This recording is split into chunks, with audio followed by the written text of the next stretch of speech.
Sebagai anak dan remaja Katolik, kita wajib mengikuti Ekaristi setiap minggu. Kalian tahu, Ekaristi berasal dari bahasa Yunani, yaitu Eucharistia yang artinya puji syukur.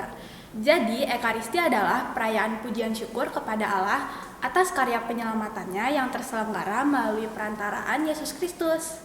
Dalam perayaan Ekaristi, kita mengenangkan kembali sengsara, wafat, dan kebangkitan Yesus. Yesus sungguh hadir dalam rupa roti dan anggur. Untuk itu, kita harus percaya dan bersikap hikmat dalam perayaan Ekaristi. Dalam video ini, akan dijelaskan mengenai tata cara dan sikap yang benar dalam mengikuti Ekaristi. Yuk, mari kita lihat bersama. Sebelum mengikuti Ekaristi, kita siapkan diri dengan menciptakan suasana hati yang tenang dan bersih.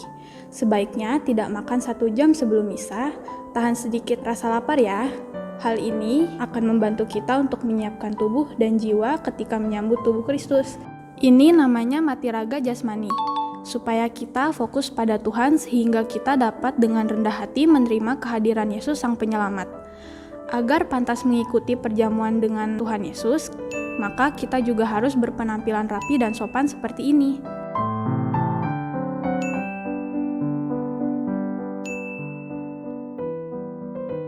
Pada saat kita hendak masuk dalam gereja, kita biasanya mengambil air suci dan membuat tanda salib dengan air suci. Namun, di masa new normal ini, air suci tidak disediakan lagi demi kesehatan bersama. Biar kalian tahu saja, air suci memiliki makna kita menerima karunia rahmat Allah yang menguduskan kita seperti yang telah kita terima dalam pembaptisan. Sebelum duduk di bangku, kita berlutut dahulu sebagai tanda hormat pada Allah yang hadir di altar. Setelah itu, matikan semua gadget kita dan berdoa pribadi. Mulailah berkomunikasi dengan Tuhan dan rasakan kehadirannya di hatimu. Berikut adalah contoh yang salah.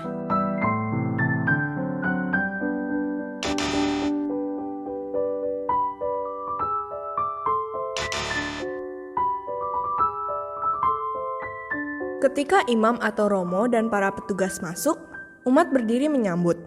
Setibanya di depan altar, imam dan umat menyatakan penghormatan dengan membungkuk hikmat. Hal ini melambangkan penghormatan kepada Allah yang hadir di tengah umat. Imam akan mengawali Ekaristi dengan tanda salib. Lakukan tanda salib ini dengan benar dan ucapan yang jelas, sebagai lambang penghormatan pada Allah Tritunggal. Dalam nama Bapa dan Putera dan Roh Kudus.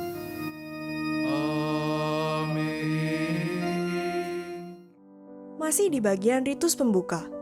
Sambil berdiri, kita diminta memeriksa batin, menyadari kesalahan, dan mendoakan doa tobat. Saat mengucapkan, saya berdosa, saya sungguh berdosa. Kita menepuk dada tanda penyesalan. Melalui romo, Tuhan memberikan pengampunan. Lalu dilanjutkan dengan berdoa atau bernyanyi Tuhan kasihanilah kami. Hendaknya, kita lakukan dengan kerendahan hati untuk memohon belas kasihan Tuhan. Setelah pertobatan, kita memadahkan kemuliaan untuk memuji keagungan Tuhan yang Maha Rahim. Ritus pembuka ditutup dengan doa pembuka. Setelah itu, kita duduk untuk mendengarkan liturgi sabda. Pada liturgi sabda, kita akan mendengarkan bacaan 1, Mazmur tanggapan, bacaan kedua, Aleluya atau bait pengantar Injil, bacaan Injil, dan homili. Pada bacaan 1 dan 2, rektor akan mengakhirinya dengan berkata, demikianlah sabda Tuhan. Dan kita menjawab, syukur kepada Allah. Lalu pada saat solis mendaraskan Mazmur dan Aleluya, kita ikut menjawab atau menyanyikan. Kata kunci pada bagian ini adalah mendengarkan dengan fokus. Bacaan Injil akan dibaca oleh Romo. Setelah Romo berkata, inilah Injil Yesus Kristus menurut Matius, Markus, Lukas, atau Yohanes. Kita menjawab, dimuliakanlah Tuhan. Lalu membuat tanda salib kecil pada dahi, mulut, dan dada untuk mengungkapkan hasrat agar budi diterangi, mulut disanggupkan untuk mewartakan, dan hati diresapi oleh sabda Tuhan. Sebaiknya kita berdoa dalam hati seperti contoh ini. Inilah Injil Yesus Kristus menurut Markus. Dimuliakanlah Tuhan. Tuhan, sucikanlah pikiranku, perkataanku, dan perasaan hatiku untuk menerima firman-Mu. Selanjutnya, Romo akan memberikan peneguhan dari bacaan yang baru saja dibacakan sebagai suara Allah sendiri atau disebut homili. Gunanya agar memberikan penguatan kepada umat untuk dapat mewartakan sabda Tuhan dalam kehidupan sehari-hari. Sikap kita sebaiknya duduk dengan tenang.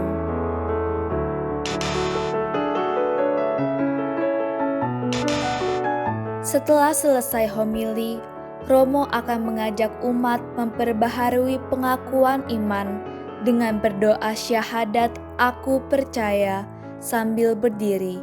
Aku percaya akan Allah, Untuk menghormati Allah Roh Kudus dan Bunda Maria, kita membungkuk pada bagian ini. Yang dikandung dari Roh Kudus, dilahirkan oleh perawan Maria. Dengan berdoa penyataan iman ini, kita mengimani Kristus yang wafat dan bangkit yang dirayakan bersama dalam perayaan Ekaristi, juga sebagai tanda kesediaan kita menjadi saksi iman. Liturgi Sabda ditutup dengan doa umat. Tujuannya memohon keselamatan semua orang, berdoa untuk kepentingan Gereja Kudus, pejabat pemerintah, orang-orang yang menderita, keselamatan seluruh dunia, dan tidak lupa memberi kesempatan bagi yang hadir dalam misa untuk menyampaikan doa permohonannya. Kita memasuki liturgi Ekaristi yang dimulai dengan persembahan. Dalam persembahan, kita tidak hanya mempersembahkan uang atau kolekte saja, tetapi juga mempersembahkan diri kita sendiri kepada Tuhan, serta hidup kita, seperti rencana-rencana kita, keluarga-keluarga kita, suka duka, sakit penyakit, dan kesulitan kita. Semuanya kita persembahkan pada Tuhan.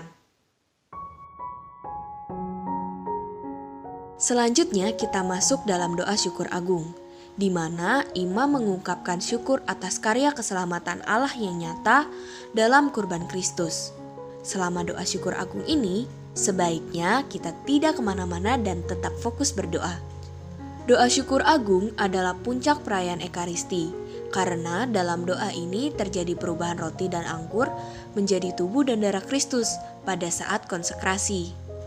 Saat doa konsekrasi, inilah tubuhku dan inilah darahku, Tuhan mengubah roti dan anggur secara ajaib menjadi tubuh dan darah Kristus sendiri. Ketika imam memperlihatkan hosti suci dan mengangkatnya, umat memandang tubuh dan darah Kristus sebagai tanda iman kita. Ketika imam meletakkan hosti dan anggur suci di altar dan menghormat pada tubuh dan darah Kristus, kita ikut memberi hormat. Kita bisa lihat contoh yang benar dan contoh yang salah.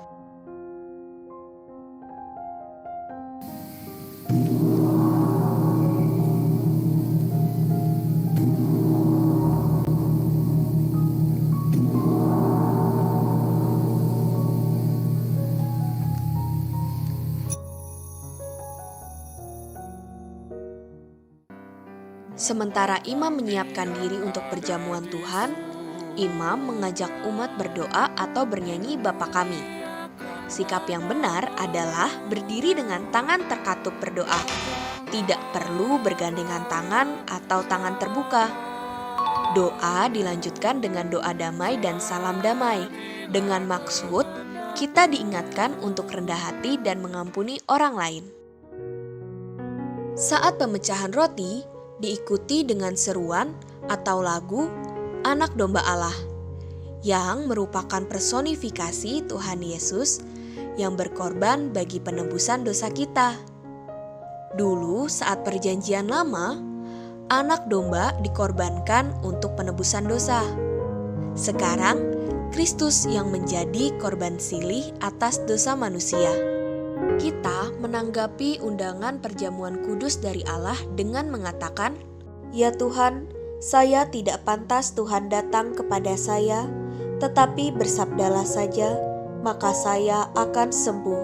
Ucapan ini adalah ucapan perwira yang minta budaknya disembuhkan oleh Tuhan Yesus.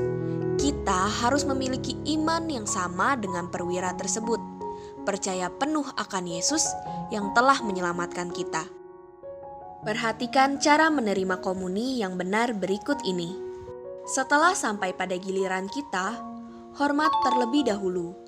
Posisi tangan kiri di atas tangan kanan.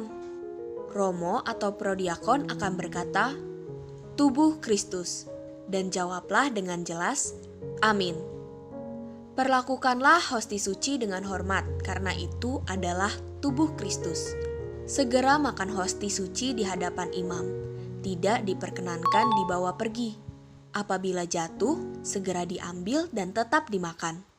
Berikut ini adalah contoh yang salah.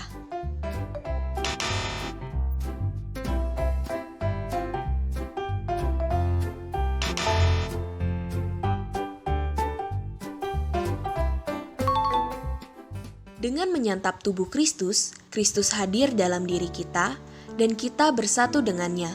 Setelah menerima komuni adalah saat hening. Usahakan tetap tenang dan berdoa. Rasakan kehadiran Kristus dalam batin kita. Kita bisa doa hening, baca madah pujian dari buku atau berdoa pribadi. Setelah itu, Romo akan menutup liturgi Ekaristi dengan doa sesudah komuni dan umat berdiri. Dalam ritus penutup, Romo memberikan berkat dan perutusan. Maksudnya adalah kita diutus Tuhan untuk mewartakan sabda Tuhan atau kabar gembira dalam kehidupan sehari-hari untuk orang-orang di sekitar kita. Sikap ketika menerima berkat, berdiri agak menunduk untuk menunjukkan kerendahan hati dan siap diutus. Tidak boleh duduk atau langsung pulang sebelum Romo meninggalkan ruangan gereja. Teman-teman, penjelasan tentang sikap dan tata gerak Ekaristi sudah selesai. Selamat mencoba dan rasakan bedanya. Dengan mengikuti sikap yang benar, maka Ekaristi akan menjadi lebih menyenangkan. Dengan mengikuti Ekaristi, kita juga menjadi pribadi yang Ekaristi seperti Kristus. Kita disatukan dengan Kristus, kita diberkati, dan diutus menjadi pewarta kepada semua orang. Salam semangat 2D 2K, doa Dharma, kurban kesaksian. Sampai jumpa.